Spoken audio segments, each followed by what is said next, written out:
Assalamualaikum warahmatullahi wabarakatuh. Perkenalkan, saya Ika Wahyuningsih dari kelas 10 Kimia Analisis B, nomor absen 13.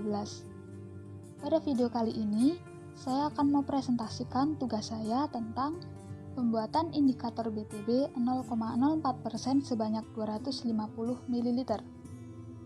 Yang pertama ada tujuan. Tujuannya yaitu membuat indikator BTB 0,04% sebanyak 250 ml serta mengetahui perhitungan dalam pembuatan indikator BTB 0,04% sebanyak 250 ml. Yang kedua, kajian pustaka. Bromothymol blue juga dikenal sebagai bromothymol sulfamphtalate atau sering disingkat BTB adalah suatu indikator pH. Senyawa ini banyak digunakan dalam aplikasi yang memerlukan pengukuran zat yang memiliki pH relatif netral. Senyawa ini umum digunakan untuk mengukur kehadiran asam karbonat dalam cairan. Bromothymol blue di dalam larutan asam akan berwarna kuning, dalam larutan basa akan berwarna biru, dan di dalam larutan netral akan berwarna biru kekuningan. Sementara reng warna dari BTB adalah kuning hingga biru dengan reng trayek pH 6,0 sampai 7,6. Trayek pH indikator sendiri merupakan trayek rentang perubahan warna suatu zat indikator pH yang biasa digunakan dalam titrasi. Indikator BTB membutuhkan suasana basa untuk melarutkannya. Oleh karena itu, digunakan NaOH dengan molaritas yang sangat kecil yaitu 0,01 molar untuk membantu melarutkan. Sebelum kita melanjutkan ke prosedur kerja, kita akan membahas alat dan bahan terlebih dahulu. Alat yang dibutuhkan atau digunakan yaitu batang pengaduk, beker gelas, botol penyimpanan, corong kaca, kaca arloji, labu takar, neraca analitik, serta pipet tetes. Batang pengaduk berfungsi untuk membantu mengaduk indikator BTB dan larutan NaOH agar dapat tercampur secara homogen. Beker gelas berfungsi sebagai tempat indikator BTB dilarutkan dengan NaOH. Botol penyimpanan berfungsi sebagai tempat larutan yang sudah siap dan disimpan.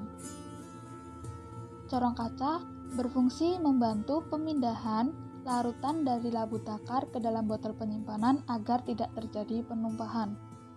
Kaca arloji berfungsi sebagai alas untuk menimbang indikator BTB yang akan ditimbang di neraca analitik. Dan neraca analitik sendiri berfungsi untuk menimbang berat indikator BTB yang akan digunakan. Labu takar berfungsi sebagai tempat indikator BTB dan NaOH dilarutkan bersama Aquades sebanyak 250 ml, sehingga labu takar juga berfungsi sebagai alat ukurnya. Dan yang terakhir, pipet tetes. Pipet tetes berfungsi untuk membantu memindahkan atau menambahkan NaOH ke dalam indikator BTB secara sedikit demi sedikit dan membantu menambahkan Aquades ke dalam labu takar supaya tidak melebihi tanda terang.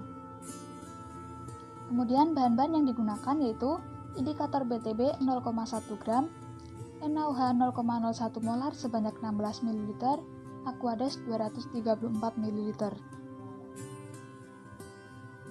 Kemudian perhitungan menggunakan rumus persen berat per volume atau persen B per V. Sehingga persen B per V sama dengan berat zat per volume total kali 100%.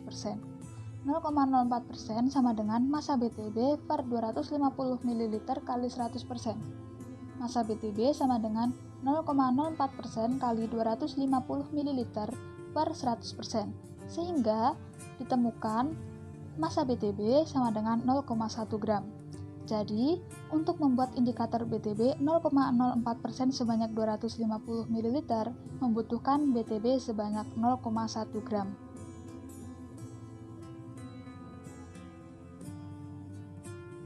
Kemudian prosedur kerja. Yang pertama, menimbang indikator BTB sebanyak 0,1 gram sesuai dengan hasil perhitungan menggunakan neraca analitik dengan alas kaca arloji. Kemudian, indikator BTB yang sudah ditimbang tersebut dimasukkan ke dalam beker gelas dan dilarutkan dengan NaOH 0,01 molar sebanyak 16 ml. Dan diaduk menggunakan batang pengaduk hingga homogen. Kemudian, pindahkan larutan ke dalam labu takar 250 ml dengan bantuan corong kaca. Dan tambahkan Aquades hingga tanda tera atau sekitar 234 ml. Larutan yang sudah jadi dipindahkan ke botol penyimpanan dan diberi label. Pemindahan larutan dan pemberian label. Larutan yang sudah jadi dipindahkan ke dalam botol penyimpan. Sebelum memindahkan larutan ke dalam botol penyimpanan, botol terlebih dahulu dicuci atau dibilas menggunakan Aquades agar larutan yang akan dimasukkan ke dalam botol tersebut tidak terkontaminasi dengan zat lain. Dalam pemindahan, digunakan atau menggunakan corong kaca supaya tidak terjadi penumpahan zat atau larutan. Kemudian, botol penyimpanan larutan tersebut diberi label supaya tidak terjadi kesalahan dalam pemakaian larutan.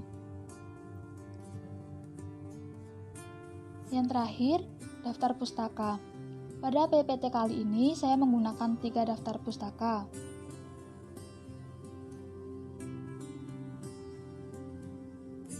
Sekian dari saya, kurang lebihnya mohon maaf. Terima kasih. Wassalamualaikum warahmatullahi wabarakatuh.